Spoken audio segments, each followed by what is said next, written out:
It's Thursday, August 14th, 2025. Another declassified Russia hoax doc dump. Chuck Schumer gaslights, and Anna Paulina Luna talks about the aliens next on the AM Update.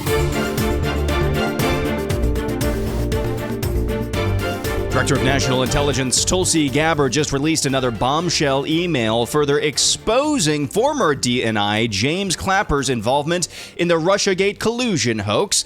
Clapper admitted in this email that the hoax would be a quote-unquote team sport and would require everyone to be on the same page and be supportive of the report. That email read, quote, "It's essential that we, basically the deep state, CIA, NSA, FBI, be on the same page, and we are all supportive of this report. It's the highest tradition of that's our story and we're sticking to it. This evening, CIA has provided the NIC the complete draft generated by the ad hoc fusion cell." So there is James Clapper, former director of national intelligence, saying out in the open in an email, basically, hey, this is our story, regardless of whether it's actually true. So we got to all stick together or we're going to hang separately. President Trump spoke several times, spoke a lot to the media yesterday. Here he is at the Kennedy Center in D.C., and he singled out Attorney General Pam Bondi. You know, they got this phony investigation going on, Russia, totally phony, created by Adam Schiff, Shifty Schiff, and Hillary Clinton and the whole group of them. And it made it very dangerous for our country because I was unable to really deal with Russia the way we should have been. I'm looking at Pam because I hope something's going to be done about it. These people put our country at great danger. And Adam Schiff, it was all made up. It was a hoax. The Mueller report came out. They all hated me. They had 18 Trump haters. And they said I did nothing wrong. They couldn't believe, they couldn't find anything after years of investigation. So you heard him say there in passing, I'm looking at you, Pam. Quote, because I'm hoping something is going to be done about it. These people put our country in great danger. So the latest development in the Russian collusion hoax and the unraveling thereof. Well, the D.C. crime crackdown has intensified. According to NTD TV, the White House is saying that as of last night, another 400 plus National Guard troops were to be deployed, up from just 30 the previous night. The operation going to be going 24/7 soon enough. And all there will be 1,400 participants, including the Metro Police Department. They have already arrested around 100 in 1 week, including one on homicide charges, 7 narcotics, 33 firearm charges, and 10 warrants. Here is President Trump saying he's going to pitch Congress on a longer-term federalization of Washington, D.C. Congress acts to extend it. Are you talking to Congress about extending it, or do you believe 30 days is sufficient? Well, if it's a national emergency, we can do it without Congress, but we expect to be to Congress before Congress very quickly. And again, we think the Democrats will not do anything to stop crime, but we think the Republicans will do it almost unanimously. So we're going to need a crime bill that we're going to be putting in, and it's going to pertain initially to D.C. We're going to use it as a very positive example. And we're going to be asking for extensions on that, long-term extensions, because you can't have 30 days. 30 days that's by the time you do it. We're going to have this in good shape. So there's the operative word that he dropped there, this bill that he's going to be exploring with Congress to do a long-term federalization of control of Washington, D.C., at least from a law enforcement perspective. He said it's going to apply to D.C. initially. Quote, initially. That's the word that he used. Here's Senator Chuck Schumer, who says, what do you mean there's a crime problem in Washington, D.C.? A lot of folks on the Republican side, your Republican colleagues, say that they are very scared to walk outside in D.C., that they think this is completely the right thing to do. Senator, are you scared walking around Washington, D.C. these days? I walk around all the time. I wake up early in the morning sometimes and take a nice walk as the sun is rising around some of the Capitol and the other monuments and things, and I feel perfectly safe. They're full of it. Look, here's what they've done, Aaron. Plain and simple. Donald Trump wants to distract. So there's Chuck Schumer saying, no, what do you mean I feel perfectly safe? All these people who are getting mugged are just totally full of it. So they're going with that strategy. You remember Janet Yellen several times over the last 2 years of the Biden administration. She was just one of a few figures who said, what are you talking about? But the economy's fine. Everything's fine. The gaslighting strategy, we'll see how that works out for them. This is a fascinating story. There's a reason why this has dominated the news this week, the federalization of Washington, D.C., because if this works, it's going to be a major, people in Washington, D.C. can feel safer. They are safer, and you just can't deny that. It's going to be a rubric. It's going to be maybe the way forward for other American cities as well, as President Trump has hinted at. Vice President J.D. Vance was in the United Kingdom, and he visited troops stationed in the U.K. Here's what he had to say to them. We've got a beautiful country here. We've got a beautiful alliance. And I think every single one of you know that for over 100 years, we have worked with our friends from the United Kingdom to achieve great victories. And if you look at the long sweep of history, every time something big happens for the world, every time a great victory is won for freedom and for peace and for prosperity, it is almost always the Brits and the Americans that do it together. And we win every single time we go to war together. You guys know that as well. So that is Vice President J.D. Vance addressing American troops stationed in the United Kingdom. That's some curious rhetoric there coming from the Vice President. He has been an outspoken critic of some of the UK's domestic policies, especially when it comes to free speech in recent times. Here is President Trump again. I told you he spoke a lot to the media yesterday. He was asked a question about the state of the Democrat Party and what the state of play actually is from their perspective. Almost a waste of time to meet because they never approve anything. If we want money to fight crime, if we want money to do only good things, just good things. And let's not even talk about controversial. They don't want to meet about anything. They really are. They're stuck. They don't know what to do. They have probably more, I would say more than half are sane, but they are led by insane people. And the kind of things that they're pushing are not something. We have a communist running for the mayor of New York, and I wish him well. I may have to deal with him. I mean, it's not even conceivable. But we're opening them in this country at a level that we've never seen before. They just don't want to prove anything. They just, we meet with them and they say, as Nancy Reagan said, just say no. They go, oh, just say no. They're afraid to approve anything. If we say we want to stop crime in this country, or as an example, bail, we want to make it so that people, if they murder somebody, they're in jail. They don't get out on no bail. They say, we don't want that. We want people to murder somebody and they immediately are released and they go out and murder somebody else. So President Trump says the Democrat Party is stuck. He gave them some credit. He said most of them are not insane, but they're being led by insane people. One of those insane people is Chicago Mayor Brandon Johnson, who says that Trump is intimidated by people like him. Okay, fine. Since you are begging, I do believe that Donald Trump is intimidated. I think you're begging. No interruption. So let me just answer that. I do appreciate you begging. So I would just say it like this, that the president has always been intimidated by the intellectual prowess of black men. And so, of course, he would speak in those petite and puerile terms. Because look at him. He knows what petite and puerile means. There's that intellectual prowess. And his intellectual prowess, mind you, is neither petite nor puerile. When we come back, Anna Paulina Luna. On the topic of aliens, also, a widow decided to do what with her dead husband's skin? I'll tell you about that and more next.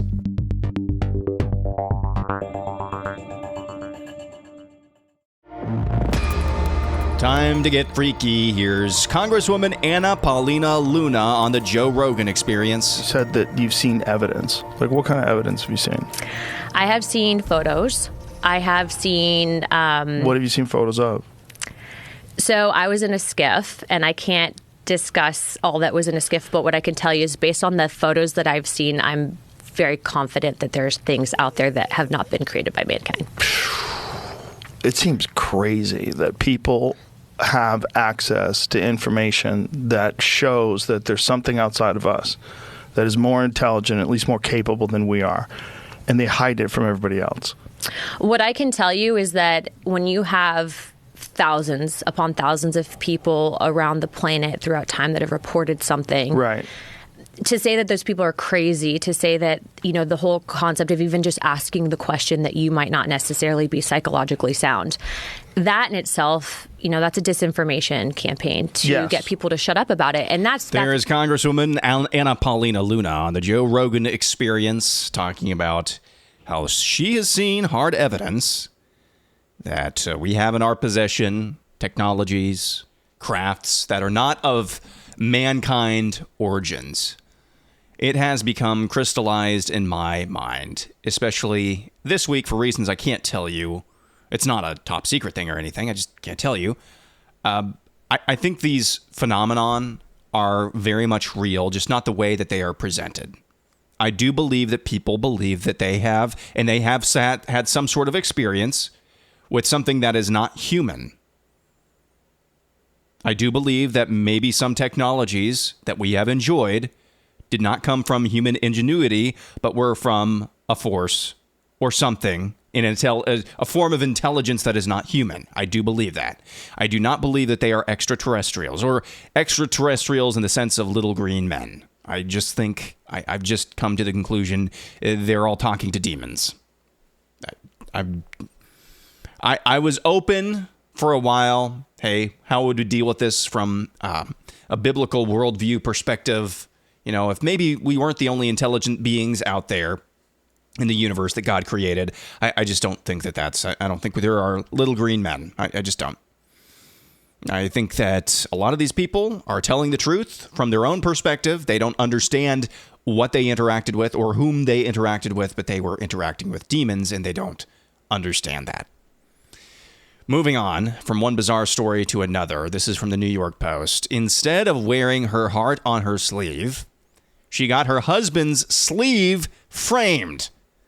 When Angela Radefsky lost her spouse unexpectedly earlier this year, the West Virginia nurse and mother of one made a bold decision that has stunned millions of people online. She preserved and framed a piece of his tattooed skin.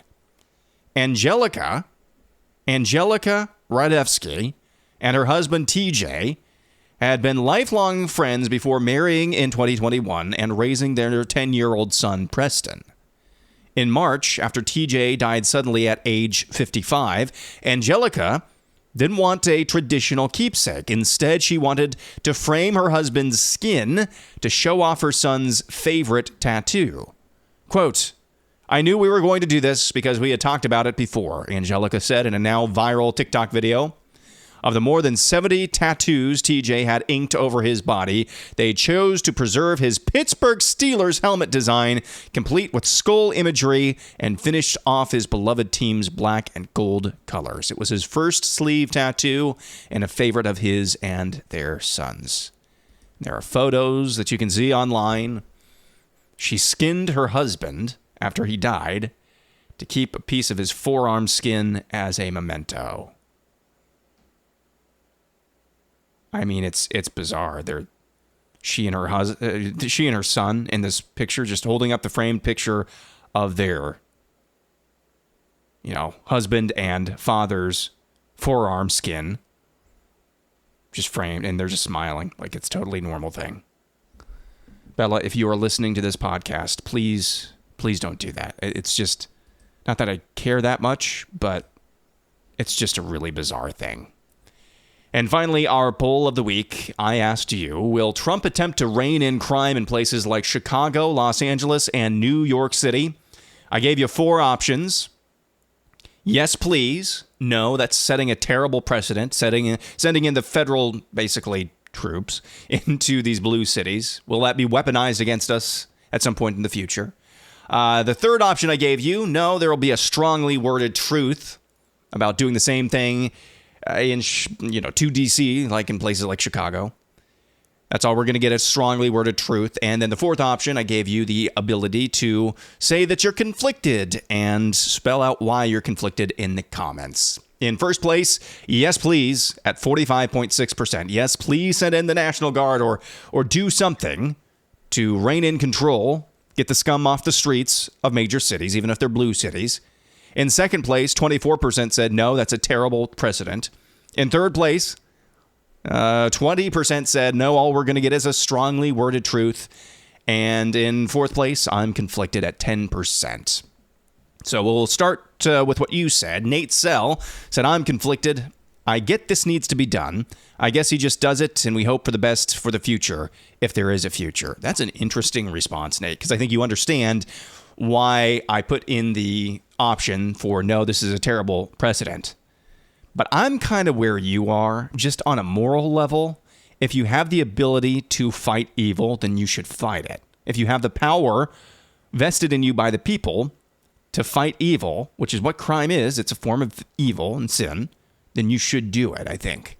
And yeah, there's a possibility that could be weaponized somehow, some way in the future, but you kind of take your risks. Hopefully you don't give people the power to do anything bad with that power in the future. Bob says, I don't see how the feds can go into any city and just take it over, even though the cities need it. There's ways to do it. You could declare an emergency somehow, some way. You could send them in under the auspice of defending ICE officers. You could do that. Will in Wisconsin says, you forgot my favorite option. He'll tweet law and order over and over again. Don't give me PTSD, Will. Zella says you get around to sanctuary city fighting deportations. Yes, this is kind of what I was saying.